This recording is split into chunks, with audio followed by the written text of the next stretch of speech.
Subtle skills, big results. Welcome to the Ninja Selling Podcast. Hello, everybody, and welcome back to the Ninja Selling Podcast. Today, we are joined by Peter Parnegg, Ninja Instructor, who is just back from the road. I'm Rob Nelson, and we are here to talk about what you discovered out there, Peter. So tell us where you've been. Tell us what you've been up to. I have been in the Midwest. I have been in the South, and I've been here in Fort Collins. Yeah. And so one of the things that is remarkable about Ninja Selling is that we have done business in, I believe, 48 states. There are two that we're missing, and it might be 49. Wyoming has never hosted a Ninja installation. Wow, that is news. And I'm from Wyoming. Yeah. Here's what I can tell you. The proximity of where people live in Wyoming to the adjacent states, there's a lot that go to Utah, Montana, and here, and a lot come to Fort Collins. Yeah. But we do business all over, and we've done classes all over Canada, through the Caribbean, Mexico, number of places. And we hear the stories of what's going on, not just market-specific things, but regional type. What is going on? And I think one of the most valuable conversations that I get to have is when an instructor's been out there on the road, hitting it hard for weeks on end, and they've been in different places, you start to draw parallels about what's really going on. So what is going on right now, Peter?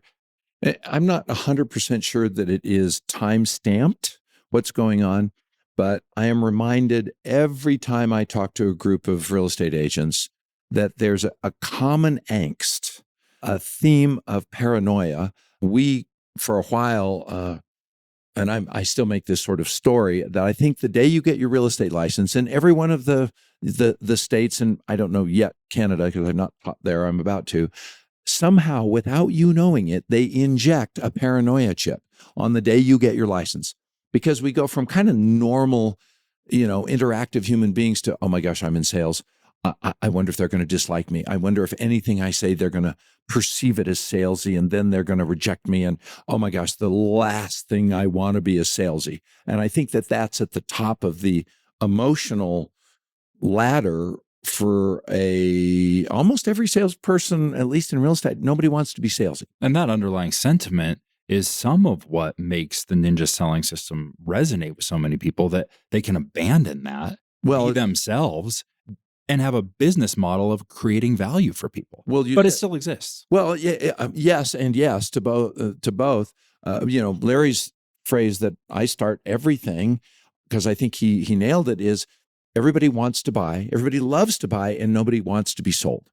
So if we can crack that particular code, and of course the joke is, well, why do you then call it Ninja selling? I mean, we've heard that for decade. I have, but importantly, nobody wants to be that guy that's, hard closing, etc. Yes. And so how do we tackle that problem? Because that's the real issue that keeps people from picking up the phone. Or somebody said, let's not even call them F.O.R.D calls. Let's just talk interviews.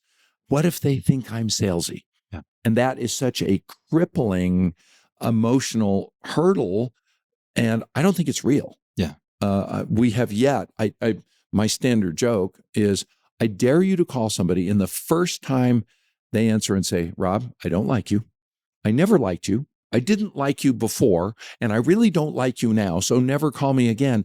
I don't think we've had one of those. Not a likely scenario. It's not so far. Yeah. I've been doing this 40 some years, and I've never heard that. So let's set the stage for today's conversation, because that's the challenge, right? This underlying sense, you call it paranoia. Every single month at Ninja, we have an internal focus of the month, and we don't share this. A lot of people back into sort of what it is, but I'll tell you, for the month of February, our focus of the month for February is warm list. Okay. And if you spend the month of February building your warm list, you're setting yourself up for an amazing spring and summer. And Peter, the core of warm list is fueled by 50 Live. Ninja habit number 8 is what builds your warm list. But what I'm hearing you say is there's a disconnect because you can't get a full warm list if you're not having those 50 Live. Well, let's add another variable into that, because let's say you just do a move score and you go through your database and we ask the 16 questions in our mind, have you received an inheritance? Have you, all the things. The rule, or how do we manage or respond to our warm list, is more live interactions. So one more time, we're kind of butt up against this problem of like, what do I say? I did this thing called a move score, and I understand you're getting divorced. It's all the things that we don't want to say. And so we keep, no matter where we get at it, we bump up against this idea of you've got to be able to call somebody up and without guilt, fear, etc., that they're going to think you're salesy, and ask them, hey, Rob, how's your family? How's work these days? Hold my hand and cross that bridge. I think here's the best analogy. You have a young child and you go into the store and the young child goes, I'm scared. And we watch it all the time. And then I watch the parent go, well, you shouldn't be scared. And they go, well, I'm scared. And telling them you shouldn't be scared doesn't solve anything. So the best thing is, what are you afraid of? So I think the way we're going to walk across the bridge is, you tell me what, at a very granular level from your point of view, what do you think scares somebody from picking up the phone and calling somebody that they haven't talked to in 8 or 9 months? And let's not call it a client, but just a friend. I would go sales analysis 101, fear of rejection. That you have whether rational or more likely irrational, you have this fear that the person on the other end of the phone is going to say what you previewed earlier, which is like, I never liked you, Peter. And you keep calling, man. No, you haven't called me in 8 months. And that's another reason to be feeling guilty and paranoid. Yeah. In addition, it's the sense of, I'm calling you after 8 months and I know you're going to think I'm trying to get something. Yes. I think that's it. Yes. There's an ulterior motive. You've got a hidden agenda, and it's really a sales agenda. And let's not pretend that this is just a F.O.R.D call. And I think the easy response that many ninjas will say is, if you're feeling that, if you're feeling fear, guilt, anything like that, then you're making that call about yourself. Bingo. Keep going. Well, it's easy to turn that on its head, right? And we understand if you make the call about the other person, the change in their life, that should dissipate and go away. Yeah. But it doesn't always. And it might not go away long enough for you to find that person in your contacts, hit their number, and wait for them to answer.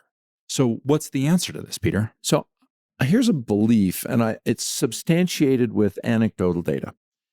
And this is the hippie voodoo part of Ninja that I frankly love, because I think it is built in science, and why, our logo is Qi from the Chinese Qi, which is energy, and we're all connected by energy and we're all transmitting at a frequency. A way to start this, and I think this makes a lot of sense, is every time you think of somebody, I have a core belief that they probably just thought about you. And if I think of you and they didn't initiate that ether interaction, then they just thought of you. Either way, if we start by taking advantage of you just crossed my mind for real, and pick up the phone and say, Rob, I don't know why you've been crossing my mind. How many times have we all had the experience like, this is so weird, I was just thinking about you? Yes. And if we just start using that, then I think a lot of fear goes away. And whether they've thought of you or not, almost every time we do this, and we do it all the time in the installations, when we try it, people come back going, everybody universally says, oh, it's so great to hear from you. I mean, it's like 99 point. It's almost the default response. Like, we live in a relatively pleasant society. Yeah. And it seems like that is the good to hear from you is almost like the how you doing. Oh, 100%. 100%. So I don't always love the anagrams, the fear stands for false expectations appearing real, that kind of stuff. But I do think this is all projection. It is not based in any experiential reality, because the people that are most afraid of it, I ask, have you ever had an experience like that? And the joke is, but you never know. Yeah. Yeah, I've never had that experience. Try this on for size, I think, for the conversation. I heard this once. We attract the objection that we are most afraid of. I'll buy that. And I think the explanation is, if you just do quantum field law of attraction, you are broadcasting with a big billboard, I'm really afraid, don't ask me about commissions, don't do it, don't do it. And then of course it's like, well, how much did you charge? Mm-hmm. Because how many times have you heard an agent that says, I don't think I've been asked about a commission in 3 years. And the same, or the next agent goes, I get asked about it every time. How come? Are we attracting that energetically? And I absolutely believe we do. Yeah. Yeah. And as you said, you love the hippie voodoo piece of Ninja. All right, let's put that in a box and put it aside. Okay. One of the things some personality types need is an example. Okay. Okay. I'm a client that bought a house 18 months ago and used you as an agent. Okay. You haven't called me. Right. Call me up. I'm going to give a preamble here. For some reason, part of our guilt paranoia model seems to compel us to apologize. And I don't believe in that at all, because this is sort of the brash newsflash. They have not been thinking about you, for 18 months. So I want to run two parallel tracks here. Imagine that you and I were a couple who had bought a house, and we hadn't heard from this agent for 18 months. And every now and then you said, Peter, was I a jerk to Sally? And I'm going, no, you were actually pretty good. You curbed yourself. You were better than your normal self. What if the people that you don't call have been wondering if they offended you? Possibility. I think that's totally a possibility. It's like we were such friends and then they vaporized. Yeah. I wonder if they're mad at us. So having that in mind, I think the call sounds something like, hey, Rob, this is Peter Parnegg at the group. I don't know if you remember me, but 18 months ago, I helped you buy a house. Of course I remember you. Well, I'm glad. That makes me happy. Is now an okay time for a couple of minutes? Yeah. So first of all, I want to tell you how much I enjoyed our transaction. I've been thinking about you literally for the last 18 months. And every time I started to call, I got distracted. Today, I made a pledge. I'm calling. That's cool. And so that's why I've been there. I get that. Yeah. So bring me current. How's your family? What are you doing for work these days? Well, last time I saw you, we had one kiddo. Mm-hmm. We got two now. Like two on the ground? Yeah, we got two on the ground. Wow. Now. So that's added one to the family. What are their names? I remember number one. Ava. Yeah. And Peter. Yeah. Nice. Yeah. But you picked me. I did pick you. A nice namesake. Yes, sir. So how's work? What are you doing? Is there anything new at work? Work's been busy. Yeah. Things are good. Organization's growing like mad. And I kind of have one of those middle manager jobs where you're always taking on something new. But man, so did your company or you initiate any initiatives for 2025 that you either are excited about or you find to be sort of, It's a really interesting question. We've expanded into Belgium, and interestingly enough, I'm excited about that. Why Belgium? What was the driver for that? There's not a lot of people doing the agribusiness consulting that we do in Belgium. And it's a really interesting market because our specialty is dairy products, and there are a lot of cheese eaters. Cheese eaters and chocolate too. Yeah. So interesting. We were ripe to break into Belgium, and we've done it. Do you get to travel there all the time? Do you like it? Love it. So how do you fly to Brussels? There's only one airport. Yeah. Interesting. So let's put a pause on this conversation. I think there's three things. What we all have to own is a good opening. And it's obviously in my book, but the whole concept here is I think we're very weak at our first opening moves. And I think we've all got to get clear. How are we going to say, do you remember me? Of course I remember you. Number two, I've been thinking about you all the time for the last 12 months. That is always the truth. And although we use this demonstration at times in Ninja, the apology up front sets the tone of the call differently than like a little bit. Listen, I've been thinking about you all the time, and I get distracted and I never hit dial, and I'm calling you today. And you said it perfectly. Everybody experiences that. That is a universal experience, which then draws us together in the universality of it. And it's honest. It's slightly vulnerable. And I made a pledge today to call you. I mean, I don't think you could find fault with that. It's a good line. I think it's easy peasy, right? I told myself you came into my mind today, and I just had to do it. Yeah. If the other thing, and we've talked about this so much, there is a traditional habit that I don't know where it came from, that we want to go, I just feel like I'm checking up on you. How are things going? And as soon as you do that, you have tanked the conversation. And if there was an immediate takeaway from this conversation, we've got to get out of the habit of that.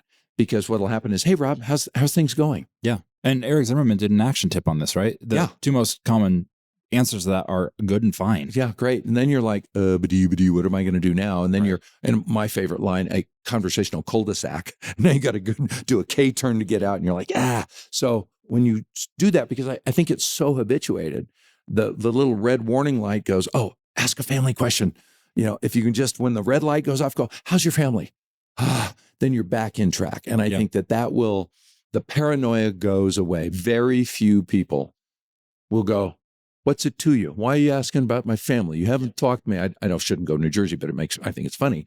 But the point is, that isn't where they go. It's where we go. They go to, oh, it's great you called. And there's a safe way to do that, right? I think that if it's been a long time, launching right into that, how's your spouse been? You don't know if they got divorced. You don't know what's going on there if you didn't keep in touch with them. But paint in broad strokes in the beginning, and then you can fill in the color of the piece as you go. It's where F.O.R.D in a package came from. It's the idea of how's your family? How's work these days? What have you been doing for fun? What do you got coming up?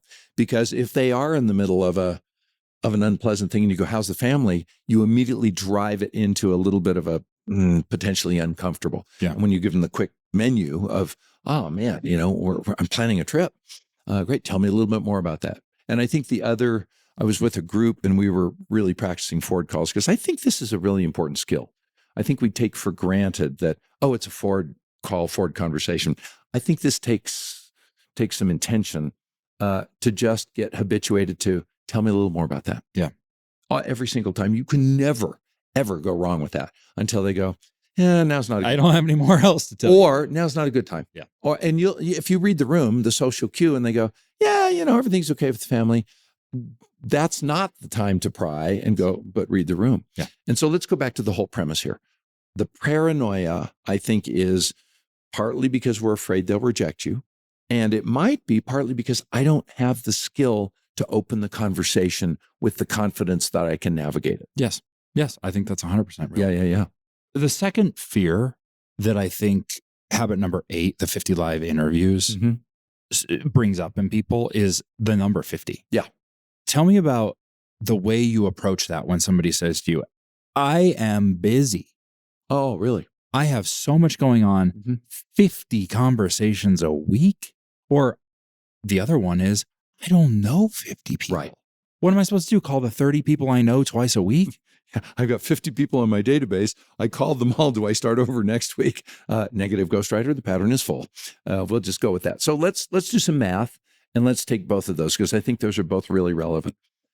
Let's say you have 50 people on your database. Let's do 100. The math is easy. Okay. And let's assume you're going to try and work 50 weeks this year. Take 2 off. Okay.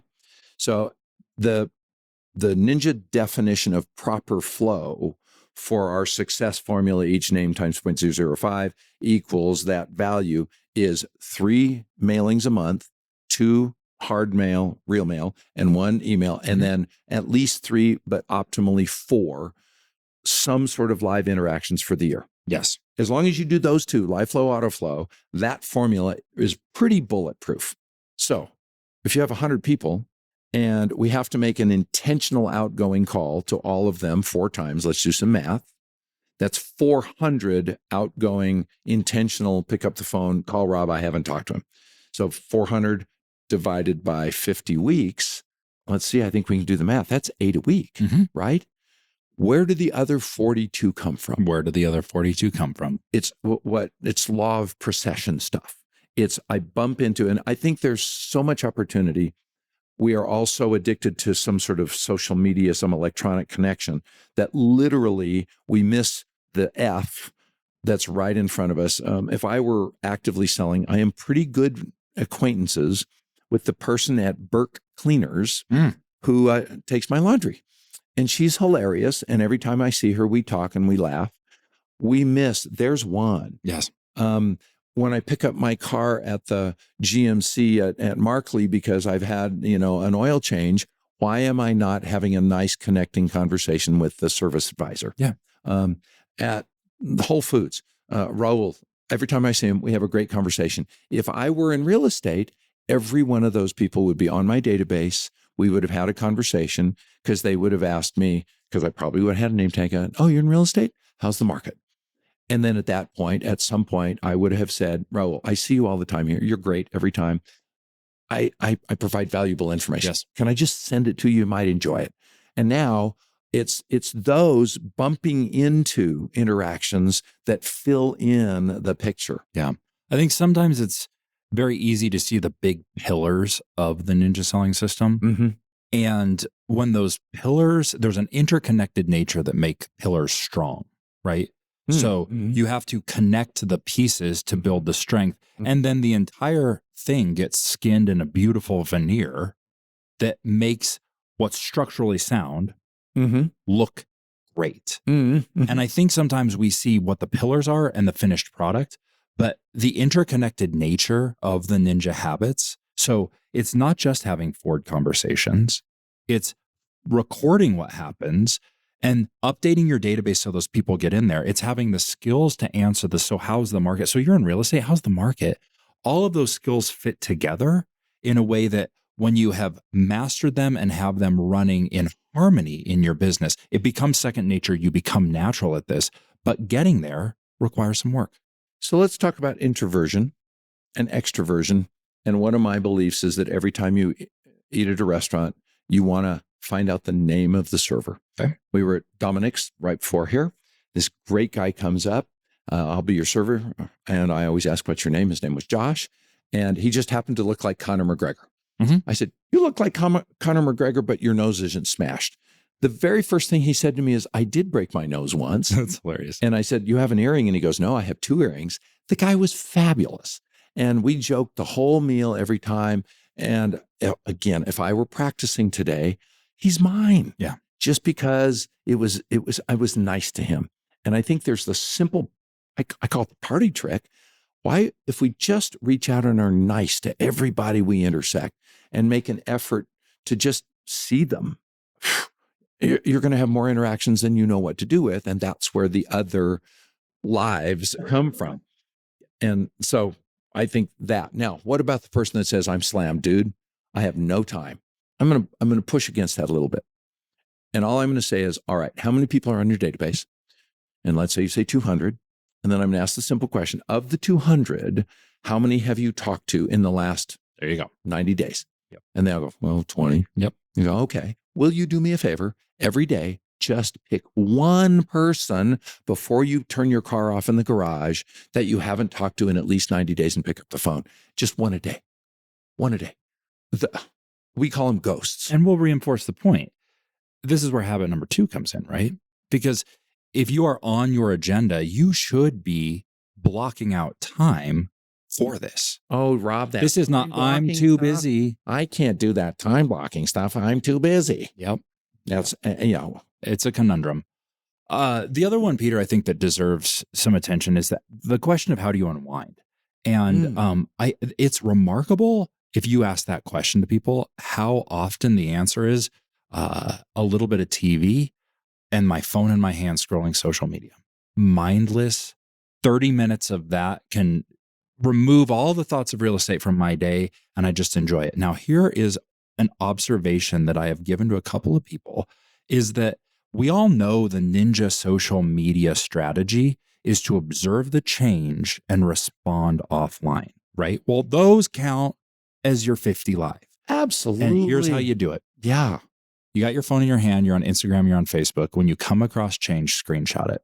That's so great. Visit it the next day when you've time blocked time to put together your 50 live. Don't worry about it in the moment. Don't comment, screenshot it. That's so good. Can I add one to that? Because lately we've been talking about social media, the 2 you've mentioned. It's supposed to be social media, not business media. There is a business sanctioned place, and that's LinkedIn. Yes. And I get a notification every day. Congratulate, Rob Nelson for 6 years at Ninja Selling. Linda Fredlin, 7 years at State Farm. What a fantastic place. Do not go congratulate and hit the auto button. Pick up the phone and say, Rob, 6 years, holy moly. What's the coolest thing you've enjoyed about your job? And what's the most difficult thing? What a great, because it's sanctioned. Everybody on LinkedIn understands it's B2B. We're all working to build our business. And that to me feels like the most guilt-free reach out of all time. No kidding. I mean, there's a part of me that says, if somebody made that call to me, the first thing I would ask them, depending upon how well I know them, is how the heck did you know? Yeah. I'd say, Who's paying attention to that? yeah. And I'd say, I just made a decision that I saw your anniversary date. And instead of hitting the auto reply, we haven't talked for 6 years. Bring me current. How's your family? What you been doing for, tell me about Now, the business. And we're there. Back to one more time, the interconnected nature of this. There's one more step. Update your database. You've got an anniversary. So you now, 1 year from now, have a call during that week that you don't have to worry about. You only have to figure out 49 a year from now. And I think that one of the most interesting things that happens when you're really in flow with people is they start to know you're going to call, expect it, and kind of it becomes this fun thing. It's a thing. And I'll give you one. So last year for Valentine's Day, I flopped. I did not get a restaurant reservation. And I had that like 5 days ago. Yeah. So you've been there, right? And you're like, I am there now. I didn't get anything. Yeah. I'm going to give you my reservation because I have one. However, I was telling Ninja Instructor Bob Sutton about that. We were talking about Valentine's Day last year. And I was like, man, I messed this thing up. Like I didn't get a reservation and it just kind of, the whole thing stunk, right? And Bob called me on February 1st and said, you've got 2 weeks to get a reservation this year. Oh, genius. And I was like, Bob, you crushed it. You are amazing, sir. And that's good. He has mastered this. And the part that he mastered is he didn't remember. He just put in his calendar, call Rob on February 1st. Put it as a to-do. What a great idea. Oh, man, that's money. There you go. That's money. That's money. Oh, shout out to Bob. Yeah, no, that's a great idea. So let's go back to like you said, the whole web of everything we teach. Fabled service. That was fabled service because all he did, and what I keep reminding myself, fabled service is free. If you listen to the guy on Unreasonable Hospitality, he just ran down and bought a hot dog. Yep. And it's about the intention. And I think one of the things we have to adopt is that's brilliant. Yes. And it was totally free. All it took was the intentionality and record it. That is the key. Get it out of your mind. I think that a lot of ninjas are remarkable at thinking of hospitality, but the doing gets replaced by a whole bunch of other things that come between the moment they thought of it and the moment it needs to be done. Distraction. Yes. Yeah. Just get it off your to-do list and into your calendar. Into your calendar, because then it's a repeat. And now that's just thank you, Ninja Bob. That's a good one. But if you start thinking that way, and every time you calendar, I got to follow up on that rather than mental note, calendar it. Yes. I think that's really the thing. Yep. Yeah. Wrap this section up because you started with the success formula. Yep. I want you to say it again because it is a piece of Ninja that oftentimes people say, so what is that? Okay. So go through the success formula one more time because ultimately what that is a formula for creating flow in both auto flow and live flow in a way that you will be top of mind when change comes. So let me go back. The other thing that it is it, and I say this positively, it reduces business planning to a formula, not a mystery. There you go. And so it, as Larry said, we've just got math formulas now. Just work the math formula. So the Ninja Success System says that every household name on my database has a value.